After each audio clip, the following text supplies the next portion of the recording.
Hey everyone, it's Ben Hardy here, and in today's going to be reviewing the all-new Chrysler Pacifica Hybrid with the limited package and also the S appearance package. It's got a lot of packages on it.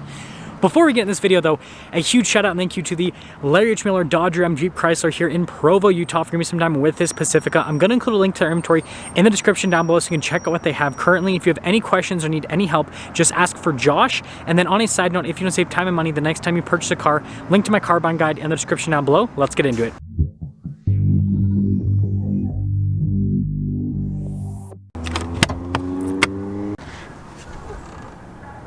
So under the hood, we have a naturally aspirated 3.6 liter V6 that is paired to an EVT. Now, power outputs are 260 horsepower and then 236 pound-feet of torque, with the MPGe rating being 82. The MPG rating without any sort of hybrid assist is 30 miles per gallon combined between highway and city driving, and then you have 32 miles of full electric driving range.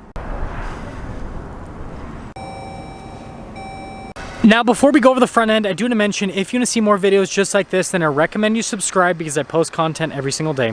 Starting with the hood, first off, I love the blue paint on this particular Pacifica, but you guys can see you've got distinctive lines there in the center. We've got these fancy daytime running lights here with pretty bright looking headlights. Fog lights down below, as you can see, and then we've got a parking sensor integrated into that blacked out trim, which matches the kind of like pattern you have on the grille. Chrysler logo, which is darker, and then notice we got a camera there at the bottom of the logo, and then you can see more dark trim here at the bottom. And putting it all together, I think it looks pretty sweet for a minivan. Come around the side here, tire and wheel setup is 235/60/18 in the front and over in the rear as well. And then you guys can see here with the wheel design, how it kind of has more of like a satin type finish on it. I think it looks great. Now popping over here to the other side, you guys can see clicking that open, we've got our little charging port. And then taking a look at the side profile here, again, I think the Pacifica looks pretty sweet. Now here's a quick look at the key fob. We have our unlock function or lock function, the opening for the hatch, remote start. These are for the doors to open them, and then the Chrysler logo there in the back, but we'll start here with the hatch. Now actually popping into the rear, first off, you guys notice this is the button to lower the hatch right back down, and then we've got plenty of storage space here at the bottom portion, and got a little 12 volt there off to the side. Now we've got all of these nicely little labeled straps to let you know exactly what you're doing with all of them. You can fold the seats down into the floor area. It's got the similar Stone Go system to what like the Grand Caravan and then also what the Town and Country had back in the day. But that's all for the rear, so press that and that'll close it up. Now the Pacifica has this cool like light bar on the back end, and then you guys can see the Chrysler logo there in the center, and then of course our Pacifica S badge, and then our E hybrid badge there on the other side, and then we do have parking sensors here at the bottom. And putting it all together, again, for a minivan, I think it looks pretty cool. Bada bing, bada boom, bada bam, look at that. Taking a look at the seat, really nice stitching, then you guys can see perforated all down the center portion, and then look at the piping as well. And then actually sitting back here, you guys can see legroom solid. Notice I got a little holder for the remote because this does have the TV setup here in the back. And you got these nice armrests, and also these seats are adjustable if you guys are wondering. And then headroom back here is also good. Now the third row I feel like is just as comfortable as the second row in terms of space for adults. And the seats also frankly look just as nice as the second row as well. And I've got some charging ports back here. And then headroom's also good back here. Now taking a look at the front door panel, you guys can see really nice padding here, and then look at the stitching that goes across. We've got all of our window controls here, which are all automatic. That's the power fold in the mirrors. Your memory seat function on top of that, and then this has the Harman Kardon sound system, and then we got blind spot monitoring with the mirrors too. Look at the stitching there on the seat, and then you got your S logo, and then you guys can see perforated all down the center portion of the seat. And then look at the piping there, and we have all of our power adjustments here on the side as well.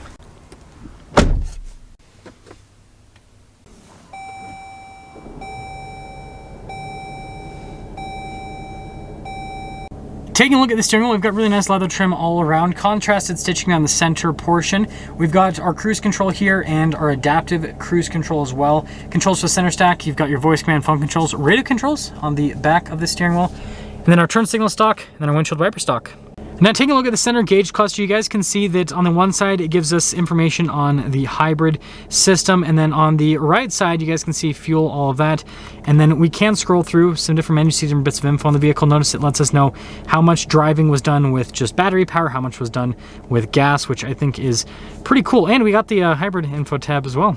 Now in reverse, we do have a backup camera with trajectory lines that turn with the steering wheel and full 360 view with this camera system. So you can see out of every single angle. Now going over the rest of the infotainment system, first off, we have the shortcut bar here at the bottom, and response time with it is actually really solid. Notice we've got our dual zone climate controls right here, heated and ventilated seats for the front heated steering wheel, and then this is for the rear climate to control that, which is pretty cool. But then going to the vehicle tab, this is the most important thing because we got our fam cam, so you can see everyone inside of the Pacifica. And speaking of rear climate controls, here is the whole stack for the back passengers. It's just there at the top. Now we have our dial shifter here for that EVT.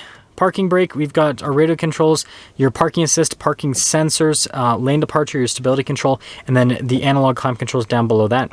So we have this little thing we can push back, and this is like our charging area. So we got a wireless phone charging pad, some USBs, and then some storage up above it. And we got some cup holder action here, and then some more storage in the center with more. There's so many charging ports, holy crap. It's like 2 million. And then there is more storage underneath the center console, as you can see. Got some nice stitching across the dash, and then if we reach all the way over, you can see pretty normal glove box. And then up top, we've got some controls for like the doors to open them up. You can also turn off the automatic opening function if you want, and then full panoramic sunroof.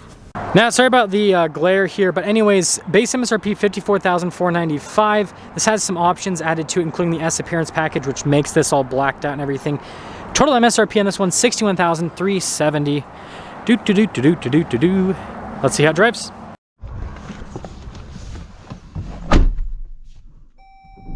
Well, let's talk about visibility before we set off. Here's your visibility over the hood. Both the mirrors just do blind spot monitoring, and then throughout the rest of the rear. And, well, hybrid away, right? So I have driven the Pacifica hybrid before. I'm actually a pretty big fan of it, and so driving it again, it's always exciting. We'll actually adjust this down a little bit for me. We actually have 100% charge on the battery, so that means, hypothetically, I don't know why the engine's turned on. That means we should be able to just use full electric power, which is pretty cool. Let's go to the eHybrid page for the vehicle. So yeah, you guys can see everything that is currently happening with the hybrid system. That's pretty cool to see that in real time. It's letting us know how much energy we're using, how much energy we're not using. There we go. Engine shut off. So we're just on electric power now. Super smooth.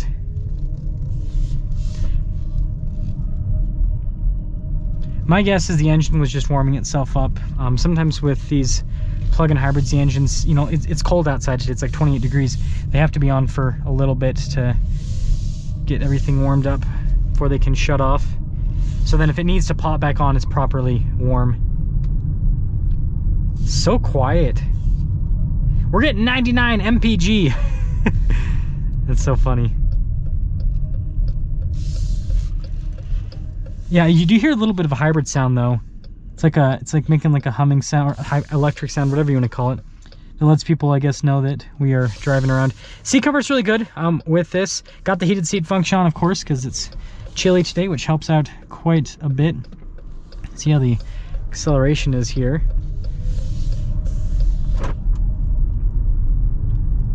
It's actually really good.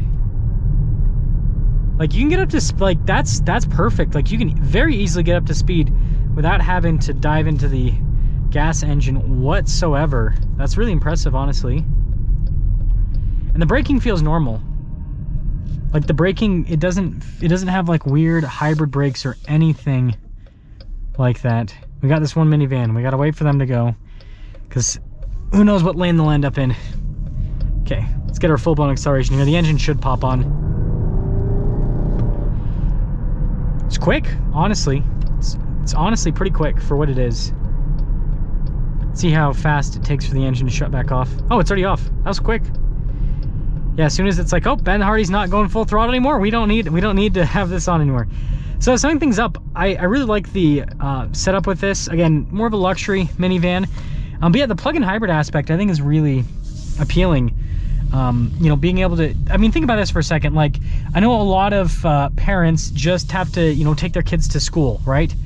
And instead of, you know, having to, you know, hop into your car, let it warm up, use up a bunch of gas, right, just to drive like 10 feet over to school, it's like instead you get in this, you have it plugged in overnight, you take it to school, don't use any gas, and then you get home and then you plug it back in. Like I find that stuff pretty appealing.